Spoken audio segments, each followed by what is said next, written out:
First bank in the world, അതായത് ലോകത്തിലെ ആദ്യത്തെ ബാങ്ക് ഏതാന്ന് ചോദിച്ചാൽ ബാങ്ക് ഓഫ് വെനീസ്. ഇറ്റലിയിലെ മൊണാർക്ക് എന്ന് പറയുന്ന സ്ഥലത്താണ് ബാങ്ക് ഓഫ് വെനീസ്.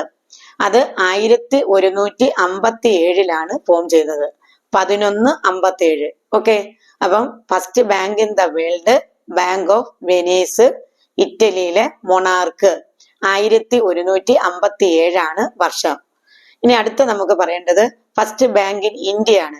ഇന്ത്യയിലെ ആദ്യത്തെ ബാങ്ക്. ഇന്ത്യയിലെ ആദ്യത്തെ ബാങ്ക് ഏതാ? Bank of Hindustan. ഇന്ത്യയിലെ ആദ്യത്തെ ബാങ്ക് ഏതാ? Bank of Hindustan. അത് ഏത് വർഷമാണ്? 1770. 1770 ബാങ്ക് ഓഫ് ഹിന്ദുസ്ഥാൻ ഫോം ചെയ്തത്. അപ്പൊ ഇന്ത്യയിലെ ആദ്യത്തെ ബാങ്ക് ചോദിച്ചാൽ ഏതാണ്? Bank of Hindustan. Modern bank അല്ല, ആദ്യത്തെ ബാങ്ക്. എന്നാൽ ഇനി first modern bank in India ചോദിച്ചു കഴിഞ്ഞാൽ ഏതാണ്? Bank of Calcutta. First modern bank in India ചോദിച്ചാൽ ബാങ്ക് ഓഫ് കൽക്കട്ട. പക്ഷെ ഈ ബാങ്ക് ഓഫ് കൽക്കട്ടയുടെ പേര് ചേഞ്ച് ചെയ്ത് ബാങ്ക് ഓഫ് ബംഗാൾ ആയിട്ടുണ്ട്. അപ്പൊ ബാങ്ക് ഓഫ് ബംഗാൾ 1809 അത് പേര് മാറി ബാങ്ക് ഓഫ് ബംഗാൾ എന്നായി മാറിയത്. അപ്പൊ നിങ്ങൾ നോക്കേ, നിങ്ങളെ ക്വസ്റ്റ്യനകത്ത് ഓപ്ഷൻ തരുമ്പം കൽക്കട്ടയും ബംഗാളും കൂടെ തന്നിട്ടുണ്ടെങ്കിൽ കൽക്കട്ട കൊടുക്കുക. ഇനി ഇല്ല, ബാങ്ക് ഓഫ് ബംഗാൾ ആണെങ്കിൽ ബാങ്ക് ഓഫ് ബംഗാൾ എന്ന് കൊടുക്കുക. കാരണം എന്താണ്? കൽക്കട്ടയുടെ പേര് ചേഞ്ച് ചെയ്ത് ഏതായി മാറിയിട്ടുണ്ട്? ബാങ്ക് ഓഫ് ബംഗാൾ എന്നായി. അപ്പൊ നമുക്ക് വേണമെങ്കിൽ ഫസ്റ്റ് മോഡേൺ ബാങ്ക് ഓപ്ഷനിൽ നോക്കിയിട്ട് ഏതാണെന്ന് പറയാം? ബാങ്ക് ഓഫ് ബംഗാൾ എന്ന് പറയാം. ഇനി കൽക്കട്ടയും കൂടെ തന്നിട്ടുണ്ടെങ്കിൽ അത് കൊടുക്കുക. സാധാരണ അത് തരാൻ സാധ്യതയില്ല, കാരണം ആ ബാങ്കിന്റെ പേര് മാറി ഏതായിട്ടുണ്ട്?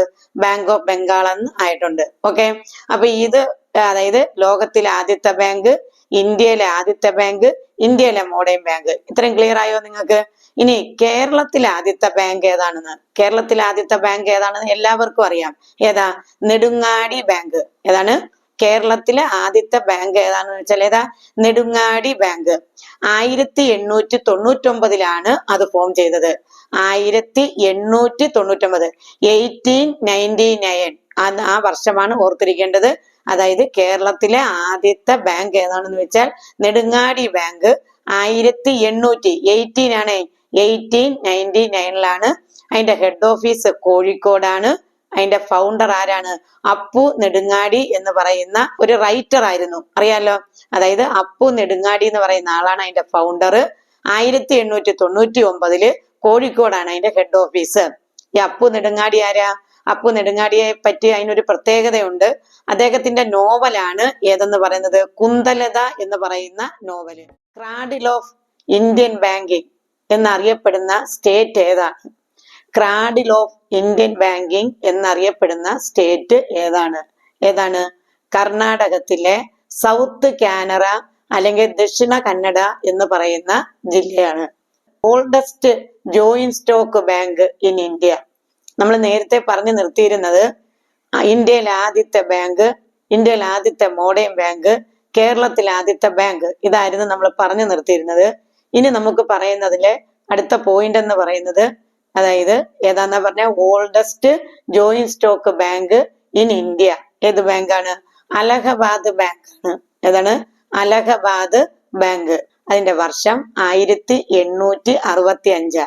1865 ഓൾഡസ്റ്റ് ജോയിന്റ് സ്റ്റോക്ക് ബാങ്ക് എന്ന് ചോദിച്ചു കഴിഞ്ഞാൽ അലഹബാദ് ബാങ്ക് 1865. അടുത്ത നമുക്ക് മറ്റൊരു ക്വസ്റ്റ്യൻ ആയിരുന്നു. ഏത്? First bank managed by Indians.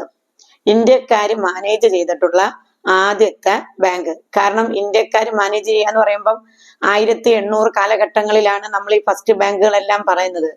അപ്പോഴത്തെ പ്രത്യേകത എന്താണെന്ന് നിങ്ങൾക്കറിയാം. ഇന്ത്യ ബ്രിട്ടീഷ് കോളനി ആയിട്ട് നിൽക്കുന്ന സമയമാണ്. അപ്പൊ ആ സമയത്ത് ആയതുകൊണ്ടാണ് നമ്മൾ പറയുന്നത് എന്ത്? ഇന്ത്യക്കാർ മാനേജ് ചെയ്ത ആദ്യത്തെ ബാങ്ക് ഏതാണെന്ന് വെച്ചാൽ അവധ് കൊമേഴ്സ്യൽ ബാങ്ക്. ഏതാണ്? Awadh commercial bank. അപ്പൊ first bank managed by Indians എന്ന് ചോദിച്ചു കഴിഞ്ഞാൽ ഏതാണ്? Awadh commercial bank. 1881 വർഷം എന്നാണ്? 1881. നെക്സ്റ്റ് നമുക്ക് പറയാനുള്ളത് first bank purely owned and managed by Indians.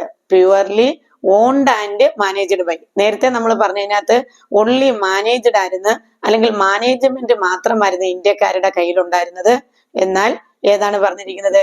ഇന്ത്യക്കാര് on ചെയ്തിട്ടുള്ളത്, സ്വന്തം ഇന്ത്യയുടെ ഓണർഷിപ്പിലുള്ള ആദ്യത്തെ ബാങ്ക് ഏതാണെന്നുള്ളതാണ്. സെൻട്രൽ ബാങ്ക് ഓഫ് ഇന്ത്യ ആണ് പറയേണ്ടത്. സെൻട്രൽ ബാങ്ക് ഓഫ് ഇന്ത്യ 1911 അത് എസ്റ്റാബ്ലിഷ് ചെയ്യുന്നത്. ഓക്കെ, ഈ ബാങ്കിനെയാണ് നമ്മൾ ഫസ്റ്റ് ട്രൂലി സ്വദേശി ബാങ്ക് എന്ന് അറിയപ്പെടുന്നത്. ഏതാണ്? ഫസ്റ്റ് ട്രൂലി സ്വദേശി ബാങ്ക് എന്ന് വെച്ചാൽ ഇന്ത്യ പൂർണ്ണമായി ഇന്ത്യയുടെ ഉടമസ്ഥതയിൽ ഇന്ത്യക്കാര് തന്നെ മാനേജ് ചെയ്യുന്നത്. അതുകൊണ്ട് ഈ ബാങ്കിനെ അറിയപ്പെടുന്നത് സ്വദേശി ബാങ്ക് എന്ന. ഏത് ബാങ്കിനെ? സെൻട്രൽ ബാങ്ക് ഓഫ് ഇന്ത്യ എന്ന് പറയുന്ന ബാങ്കിനെ അത് 1911 എസ്റ്റാബ്ലിഷ് ചെയ്തത്. ആ ബാങ്കിനെ അറിയപ്പെടുന്നത് സ്വദേശി ബാങ്ക് എന്ന. ഇനി നമുക്ക് മറ്റൊരു ക്വസ്റ്റ്യൻ ഉണ്ട്. First bank which is fully managed by Indians അല്ലെങ്കിൽ purely managed by Indians. Purely managed by Indian board, ഇന്ത്യക്കാര് മാത്രമായി അംഗങ്ങളുള്ള ഒരു ബോർഡ് ഓഫ് മാനേജ്മെന്റ് ഉണ്ടായിരുന്ന ബാങ്ക് ഏതാണെന്ന്? Punjab national bank. അപ്പൊ ഒന്നുകൂടെ ഞാൻ പറയാം. ആദ്യത്തതിൽ പറയുന്നത് ആദ്യത്തെ ബാങ്ക് ആ ബോർഡിൽ ഇന്ത്യൻസ് കൂടി ഉണ്ടായിരുന്നു. ആ ബോർഡിൽ ഇന്ത്യൻസ് കൂടി ഉണ്ടായിരുന്നു. ഇന്ത്യൻസും കൂടെ മാനേജ് ചെയ്ത ബാങ്ക് ചോദിക്കുമ്പോ ഔദ് commercial bank.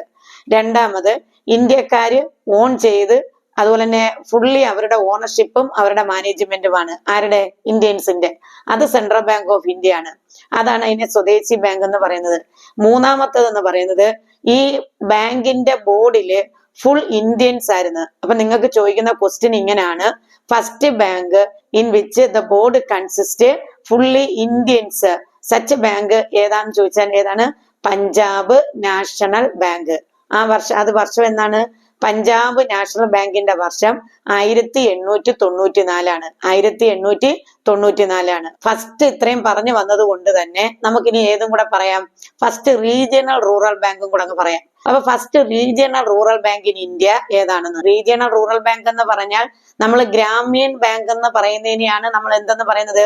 Regional rural bank എന്ന് പറയുന്നത്. പ്രഥമ ഗ്രാമീൺ ബാങ്ക്. ഏതാണ്? ആദ്യത്തത് എന്നുള്ള അർത്ഥം തന്നെ വരുന്നയാ, നിങ്ങൾക്ക് പഠിക്കാൻ എളുപ്പമാ. ആദ്യത്തത് എന്നുള്ളതിന്റെ അർത്ഥം തന്നെയാണ് Prathama Gramin bank in Moradabad, UP. UPയിലെ മൊറാദാബാദിലെ പ്രഥമ ഗ്രാമീൺ ബാങ്ക് എന്ന് പറയുന്ന ബാങ്കാണ് ആദ്യത്തെ ഗ്രാമീൺ ബാങ്ക് അല്ലെങ്കിൽ regional rural bank. First Gramin bank in Kerala എന്ന് ചോദിച്ചു കഴിഞ്ഞാൽ ഏതാണ്? കേരള ഗ്രാമീൺ ബാങ്ക് തന്നെയാണ്. ഏതാണ്? കേരള ഗ്രാമീൺ ബാങ്ക് ആണ് ഫസ്റ്റ് ഗ്രാമീൺ ബാങ്ക് അല്ലെങ്കിൽ first regional rural bank in Kerala എന്ന് പറയുന്നത്. ഓക്കെ, ആ കേരള ഗ്രാമീൺ ബാങ്ക് എങ്ങനെ ഉണ്ടായത്? സൗത്ത് മലബാർ റീജിയൻ ബാങ്കും അതുപോലെ നോർത്ത് മലബാർ റീജിയൻ ബാങ്കും കൂടെ കമ്പൈൻ ചെയ്താണ് അല്ലെങ്കിൽ മെർജ് ചെയ്തുകൊണ്ടാണ് കേരള ഗ്രാമീൺ ബാങ്ക് ഉണ്ടായത്.